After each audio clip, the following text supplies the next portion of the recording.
जिंदाबाद जिंदाबाद जिंदाबाद। छात्रों पर बर्बरता करना बंद करो, बंद करो, बंद करो। नरेंद्र मोदी होश में आओ, छात्रों को न्याय देना होगा, छात्रों को न्याय देना होगा, पीछे हजारों को मिलन फावड़ी देना होगा। नरेंद्र मोदी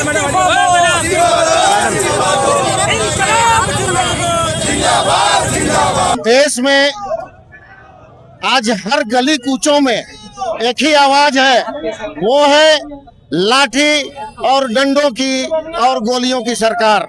केंद्र में बैठी हुई तानाशाही सरकार जिस तरीके से छात्रों पर बर्बरता पूर्वक लाठी डंडे चला करके उन्हें मारने का काम कर दिया, मर भी गए कुछ बच्चे। और जो जिस बीमारी को लेकर के था वो नीट की परीक्षा को लेकर के था, और नीट की परीक्षा में जब घोटाला हुआ तो 30 बच्चे बच्चियां सुसाइड कर लिए। इसको लेकर के देश के पैमाने पर बहुत ज्यादा आक्रोश व्याप्त था और छात्रों ने जंतर पंतर में धरना देने का काम शुरू किया। इनकी नैया जब डगमगाने लगी भारतीय जनता पार्टी की तो उन्होंने लाठी डंडा का उपयोग किया और यहाँ के भारत के पढ़ने वाले बच्चों को लाठियों से पीटने का काम किया। और पराकाष्ठा तो तब हो गई जब हमने देखा कि वहाँ का एक इंस्पेक्टर ने एक लड़की के पीछे से गुदा द्वार में डंडा किया। इतनी शर्मनाक हरकत जिसका बयान आज तक इतिहास में नहीं हुआ था। ऐसी बर्बरता पूर्ण सरकार जो यहाँ पर भारतीय जनता पार्टी के लोग यहाँ पर कल प्रोटेस्ट कर रहे थे छात्रों के उज्जवल भविष्य के लिए, और वहाँ पूरे हिंदुस्तान के छात्रों का भविष्य अंधकारमय करने की साजिश कर रहे थे।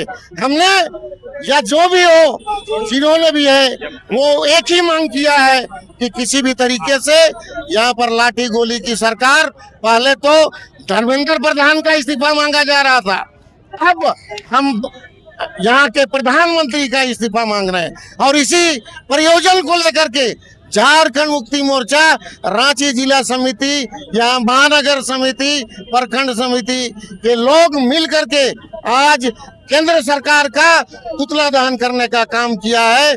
और ये आक्रोश इस बात का द्योतक है कि आने वाले दिनों में जो भी आंदोलन होगा झारखंड मुक्ति मोर्चा उसमें बढ़ चढ़ करके हिस्सा लेगी और यहाँ पर जो तानाशाही सरकार है उसको उखाड़ फेंकने में हर कदम में यहाँ के लोगों का साथ खड़ा रहे। भाजपा कह रही है कि कांग्रेस और सत्ताधारी दल सड़क पर उतर करके नौटंकी कर रही है अपनी गलतियों को छुपाने के लिए। अच्छा, झारखंड मुक्ति मोर्चा और बीजेपी यहाँ नौटंकी कर रही है तो केंद्र में जो लाठी डंडा चल रहा है छात्रों पर, जिसका समर्थन पूरी देश नहीं दुनिया ने किया है, और जिस बर्बरता पूर्वक तरीके से कल लाठी चलाया गया है छात्रों का, उसकी थू-थू पूरे वर्ल्ड में हो रहा है। इसका जवाब वो क्या देते हैं? ये सरकार जो है निरंकुश हो गई है, तानाशाह है, इनको जाना जरूरी है।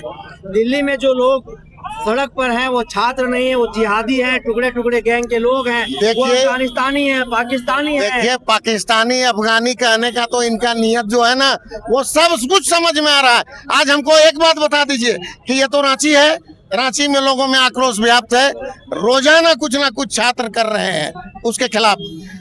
पूरे दुनिया देश में ये प्रोटेस्ट चालू है तो क्या सारे लोग पाकिस्तानी है, बांग्लादेशी है? ऐसा तो नहीं है। उनके मुंह में जो आए वो सही है और हम जो कह रहे हैं या पूरी दुनिया जो कर रही है वो गलत है। अब समय आ गया है, आप एवरेस्ट की चोटी पर चढ़ चुके हैं, अब एवरेस्ट से ऊंचा कोई चोटी नहीं है, अब आपको उतरना ही होगा। और इनका ग्राफ गिर रहा है और बहुत जल्द एकदम नीचे धड़ाम से गिरेगा। और ये कुछ दिन बाद मैं तो गरीब आदमी हूँ, झोला लेकर निकल पड़ूंगा, वो वाला डायलॉग भी हम लोग को देखने को मिलेगा। इस तरीके से केंद्र सरकार की जो नाकामी सामने आ रही है उसके विरोध में आज हम लोग सड़क पर उतरे हैं और जिस तरीके से छात्रों के भविष्य के साथ ये लोग खिलवाड़ कर रहे हैं ये बहुत ही शर्मनाक है। मैं मांग करता हूं हमारे तमाम जितने हमारे भारतवासी हैं इसका भरपूर विरोध करें और आगे जो भी एग्जाम होता है वो निष्पक्ष हो और उनकी वो जवाबदेही है कि सही तरीके से एग्जाम हो। ताकि जो भी हमारे युवा छात्र लोग हैं उनका भविष्य खतरे में न पड़े। देखिए, पूरे देश में आज जिस तरह से नीट पेपर लीक का मामला सामने आया है, इससे साफ जाहिर होता है कि जब से केंद्र में भारतीय जनता पार्टी की सरकार बनी है, तब से अभी तक करीब 20-30 बार यानी पेपर लीक का मामला सामने आया है, जो पूरे देश के छात्र और छात्राओं के लिए बहुत ही दुर्भाग्यपूर्ण बात है।